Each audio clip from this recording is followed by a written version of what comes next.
الله أكبر الله أكبر الله أكبر الله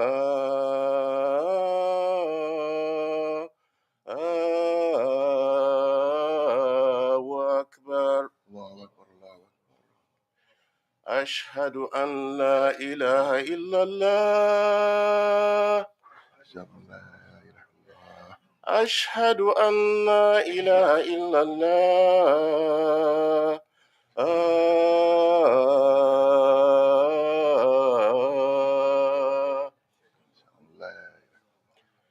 أشهد أن محمد رسول الله أشهد أن محمد رسول الله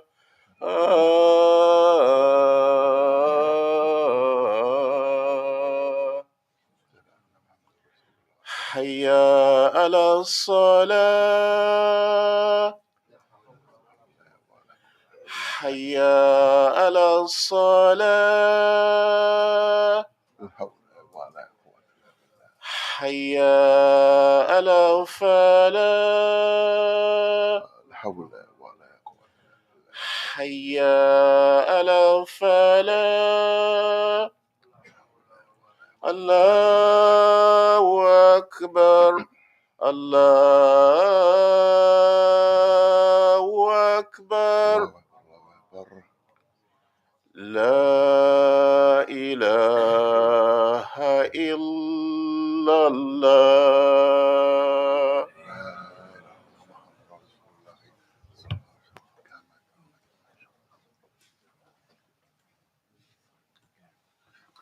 إن الحمد لله نحمده ونستعينه ونستغفره ونعوذ بالله من شرور أنفسنا ومن سيئات أعمالنا من يهد الله فلا مضل له ومن يضلله فلا هادي له وأشهد أن لا إله إلا الله وحده لا شريك له وأشهد أن محمدا عبده ورسوله. يا أيها الناس اتقوا رب الخلق من نفس واحدة وخلق منها زوجها وبعث مع رجالا كثيرا والنساء واتقوا الذي تساءلون وارحم إن الله كان عليكم رقيبا.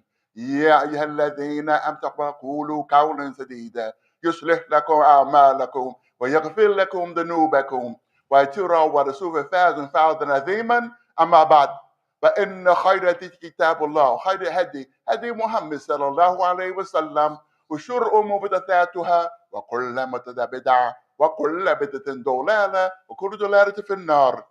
Alhamdulillah Rabbil Alameen. My beautiful brothers and sisters in Islam, Alhamdulillah, on April the 10th of this year, we had our first Eid, Eid al-Fitr. Great celebration. We had two Eid, Eid al-Fitr, Eid al-Adha. We had two of them. But alhamdulillah, we all enjoyed ourselves. And on that particular day, I believe it was a Wednesday, we enjoyed ourselves with our families, our brothers and sisters in Islam. But up in Philadelphia, they had an Eid al-Fitr there on the same day. But unfortunately, when people came there to that particular Eid, they came there with a whole nother intention. And if you haven't heard about it, you can always look on YouTube and other things, other search sites, and find out more about it. And that particular Eid amongst the Muslims, you have Muslims gunning for Muslims, Muslims shooting Muslims. And that's a shameful thing that this thing took place. Where they came to the Eid with AK-47 and other weapons just for the focus of shooting or killing their brother or maybe their sisters in the deen. I want to just explain something to you, and I'm going to tell it to you to help, inshallah, because there may be some people in this very room, or those that you know that are not here today, that may be involved in gangs, or some kind of other thing that they're doing that only Allah knows that is wrong and knows that they're doing this thing. And you know what I'm talking about? And some of you probably become uncomfortable with this, but I don't care. I'm not here to make you comfortable. I'm just here to teach you about the deen. So I had to say to you, probably say, well, Imam, how can you talk about gangs? Well, what you know about that kind of thing, that life? Alhamdulillah, only so I want to help my brother and my sister. in a particular area is that I am a former a gang member from Philly, from the place where this thing took place. And so I'm very familiar with what took place there. Very, very familiar with that particular area. And let me explain it to you, get a visual of what I'm talking about. Because where my chest is, that's what's the Philadelphia Masjid, a very large masjid in Philadelphia. And on my right arm here is where you call the International Brotherhood or the Cooper School. That's what they call it. That's what they call it today. And as a matter of fact, in 1976, the Cooper School or International Brotherhood, that's where I took my Shahada. And then what runs on front, you have the trolley tracks where the number 10 trolley will run back and forth from one side of town to downtown and beyond. And so I just want you to get your visual. And then in front of those tracks, you have what they call the Sister Claire Muhammad Park. And that's where they had the Eid there, in this particular park. And so I want to say this to you because I want you to understand that you cannot serve two masters. You cannot be in a gang or doing other stuff and obeying them and also saying that you obey Allah. There's a problem with that. And yes, I've been through it. I've been shot. I've done some things. I can't confess here, but that's between myself and Allah. I know I look innocent, but I'm not innocent. And that as far as that is concerned. And so I want you to understand, inshallah, I was in Philadelphia. I used to live in Philadelphia, born in Philadelphia. And of course, favorite people come from Philadelphia, particularly over High, which was Wilt Chamberlain, who was a famous basketball player, and also Will Smith. A lot of you know West Philadelphia, born and raised. You know the rest of the song. It probably gets stuck in your head now that I said that. And so we graduated from the same high school, which is Old Brook High School. I wanted to get you a picture of what's going on. But the bigger picture I want you to understand is that you, the individual in here now, and you know what I'm talking directly to you. You have to do and hold on to this deen and do what is best for the brotherhood and sisterhood, because there are women also that are part of these gangs. And so I want to tell you why that situation is like that. Because Rasul, he said, he got into the pulpit and he said, like I'm here now, and he said to the people, is that you have accepted Islam with your tongues, but whose hearts have not been reached by faith, by Iman. With our tongues, we say that there's no God but Allah and all the things affiliated with it, but has it entered our heart? Has it entered our behavior? Or do we behave the way with those people who we hang out with in Jahiliyyah? Those people you hang out with that have this color and this gang sign, that gang sign. You all know what I'm talking about. I'm not going to really go in that direction. I'm just thanking Allah Ta'ala that I'm not there anymore. And also, if you're there, I'm praying Allah that you get out of that situation that you're in. If you think about joining a gang, that you get out of a situation that you're in and that you don't do so. Rasul, he wanted to be one brotherhood. Understand, this is very, very important. Understand that Prophet ﷺ, he could not pray for his mother, could not pray for his father. They were not Muslim, and could not pray for his uncle Abu Talib, who was very helpful to him, extremely helpful and a protector of him. But he could not pray for them. These people, they were not Muslim. But if he was here today, he could pray for each and every one of us. Not biological people, like his mother, father, his uncle, but he could pray for each and every one of us, because alhamdulillah, we are part of the Muslim Ummah. We are 2 billion strong. There's about 8 billion people in the world, and out of 8 people, 2 of them are Muslim. That's basically how it maths out. And so I want to mention also to you that the Prophet ﷺ, he was in the mosque or someplace, and he had other people around him. And he said to the people around him, he said, the next person to come through that door is going to be a person from Jannah. And one brother came through the door, and he was dripping wet from making wudu, and had his shoes or whatever in his left hand.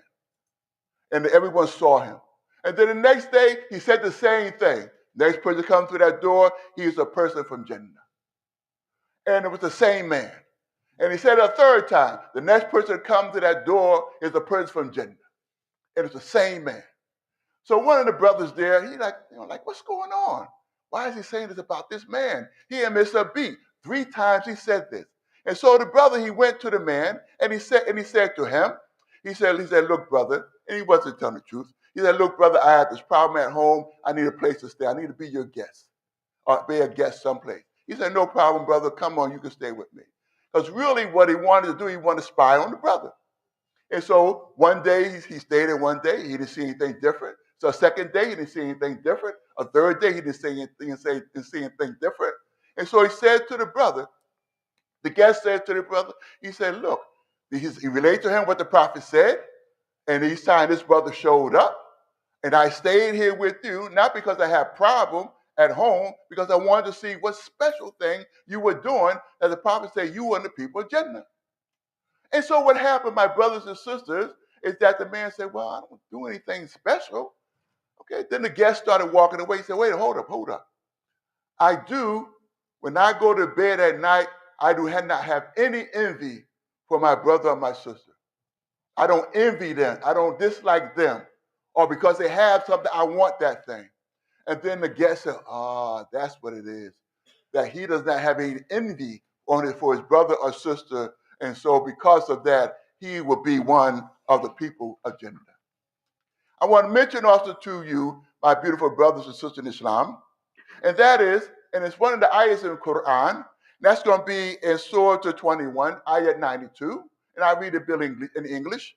And it says, verily this brotherhood of yours is a single brotherhood, and I am your only Rabb, meaning your only Lord. Therefore worship me alone. So my brothers and sisters, he says, Allah Ta'ala, he's saying that this brotherhood of yours is a single brotherhood. Ummah wahida, single brotherhood. Yes, we have different backgrounds. We're from this place or that place, and we don't look the same. Our hair is not the same, skin color not the same, but we're brothers. And we're brothers and sisters to one another. And sisters, please, I'm not leaving you out. I just want to just kind of stick with one gender. But I definitely included you. I won't leave you out, inshallah. And so I want you all to remember this, that we are one what? We are one ummah. And then in Alhamdulillah, another ayat in Surah 3, the 103rd ayat, and Allah Ta'ala, he says, and hold on fast all together by the rope of Allah, which Allah stretches out to you, and be not divided amongst yourselves. Hold on to this deen. Even that hold on to with your molars, you don't have any teeth, then you hold on with your gums. Whatever it is, just hold on to this deen. And it said, وَلَا تَفَرَّقُوا, and do not divide amongst yourselves. Do not do that. We're not allowed to do that and divide amongst ourselves and make one brother an enemy and one brother not our enemy. Now I want to mention this other thing, inshallah, and that is, we should want for our brother what we want for ourselves, or want for our sister what we want for ourselves. Even in terms of a battle. Let me just say this to you, understand the visual of this. I have 3 people in front of me. They've been in the battle, they just fought, and they're down and out. And so I have this water I want to give to them. I give it to brother number 1. Brother number 1 said, no, take it to brother number 2. Okay, I listen. I take it to brother number 2.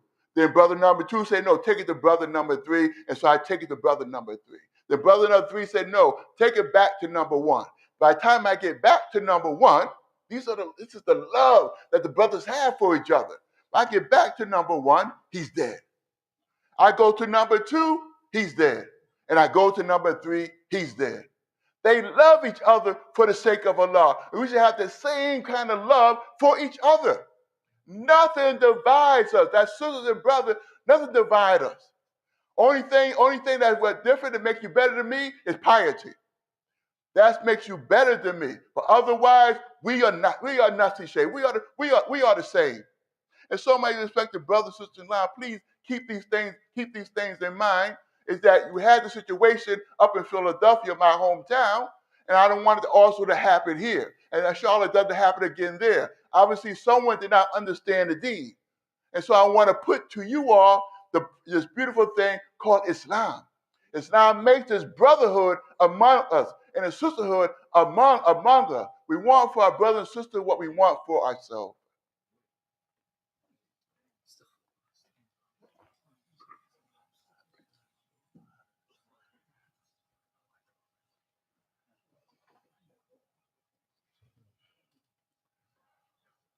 Alhamdulillah Rabbil Alameen. I want to mention something else to you, brothers and sisters. Is that when the Prophet and his companions went from Mecca to Medina, they made a hijrah. They left one place that was very hard on them and went to another place that was ready to receive them. And so what happened in that particular situation, he did several things, but two very outstanding things that he did. First, he established the masjid there, the Masjid Nabawi, the Prophet's mosque there. Very large. If you've been there, you will not forget that place. And so he did that first. He built that. And then the other thing that he did is that he made a brotherhood between brothers. He said, you Ansar, that you are the brother to this Muhajirin or to this person and this person from Mecca. This is your brother. Share with your brother. And they did. Wanted to share their wealth. A brother also wanted to share his wife. He had two wives, so you can tell me the one you want, and I'll divorce her and she's yours. And so that's brotherhood. That's the love that you're supposed to have for your brother or for your sister. Nothing beyond that. And don't have it any place else in the world. I don't care if you have a Muslim country or non-Muslim country. It doesn't matter to me. Inshallah, we do that here, in this city, in this state. That's what we would do here. We'll be the example, not them be an example for us. We're going to be an example for them and show them what this deen is all about. We read about it and then we put it into practice. The Sahaba used to read 10 verses, put it into practice. Then they read 10 more and put it into practice. This is what they did. They loved this deen so much. They loved the Prophet so much. So let me move on. Also, if you get into some kind of dispute, and that you do what? You go to Quran and the Sunnah of Prophet Muhammad Sallallahu Alaihi Wasallam. That's where you get the settlement of your dispute. I have a thing between myself and my brother. Okay, we can't settle it. Then we look, okay, what does Quran say? What does the Sunnah say? What does our scholars say? Let's go by that. And that's what we should do, and that's what you have to do, and that's part of our mandate, my beautiful brothers and sisters. Rasul, he said, I leave you two things, and you follow them, you can't go wrong. He said he leaves Quran and his Sunnah. You follow those things, you cannot go wrong. There's no way. Alhamdulillah, I've been Muslim for a long time. Alhamdulillah, and I believe and I pray Allah that I'm correct, that I stick to no matter how many people come with other stuff, try to say this is Islam. Then I look in Quran, I don't see that, what you're doing.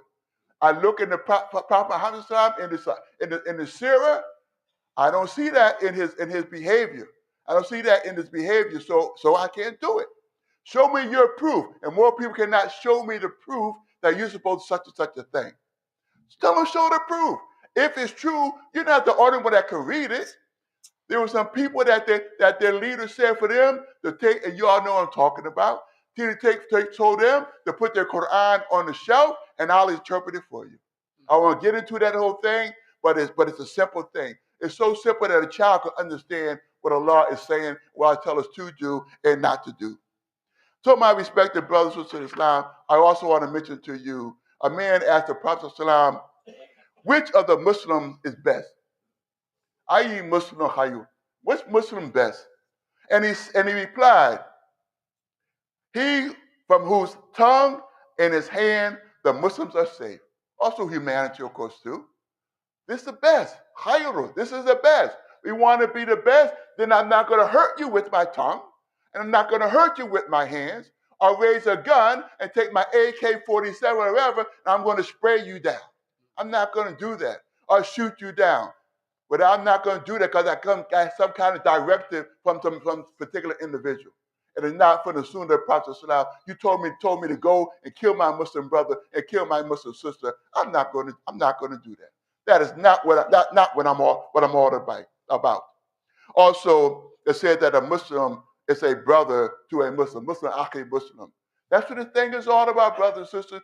You stepped into something new, something different, something that's going to save you in this world and in the next world. So, inshallah, hold on to it tight. And don't be afraid to change, no matter what. And I want to also remind you is that, inshallah, you never know, because the people that you are part of their group, if you hold on to this deen, maybe Allah make them Muslim too. If you look online, whatever, YouTube, whatever, and you see there's a lot of places, particularly when you have a lot of African Americans that live, and in project, that kind of thing, where someone goes in there, talk to them about Islam, and next thing you know, majority of the people are peaceful because they're doing Islam. And they will make salah at probably in the middle of a project someplace because they're doing Islam. So I want you to go to those individuals. You do the deen. Inshallah, you invite them to Islam. Those of you who are involved in that life, invite them to Islam. Tell them they can go to any masjid, leave their colors, leave their signs, leave their guns outside the masjid, and come into the masjid to find out about Islam. You're safe here. You can safe here. You don't need a gun or anything like that when you come to this building. We got you. Or this building, any building, inshallah, for example, here in Baltimore. We got you. Better than us, Allah Ta'ala will protect you, inshallah. You come to learn about the deen. That's what you're doing, inshallah. So those who are thinking about entering a gang, part of a gang, or that whole jahiliyyah scene, that whole ignorant scene away from Islam, inshallah, please rethink it. And then, inshallah, you make dua, get up with the hajj, and make dua and ask Allah to help you, to make you stronger, and be able to convince those who are part of your group, your affiliation, and to convince them to do the same. This is a beautiful thing. Alhamdulillah, I've been Muslim since 1976, and I never regretted it. I want to be on Islam until Allah takes my soul. Let me live as long as living is good for me, and let me die if living is not good for me. This is what I ask Allah Ta'ala to do for me, and inshallah to do for you. So my respected brothers and sisters, if you know anybody in that life, you talk to them. And you explain to them about this is the life you're supposed to be about. This is the deen you're supposed to be about. And you pray to Allah Ta'ala, inshallah, that they will change up. And anyone around them, that they will affect those people and that they also will change. So we don't have another situation like we had on April the 10th in Philadelphia. We did not have it here or any other place where the Muslims are gathered. We waited 30 or 29 days for this, for the Eid. A great celebration. We only had the two, as I mentioned before. We waited for this, and we want to be with our families and our children and the like. And then you had these guys that come there packing. Y'all know what I'm talking about. Packing and capping. That's what they did.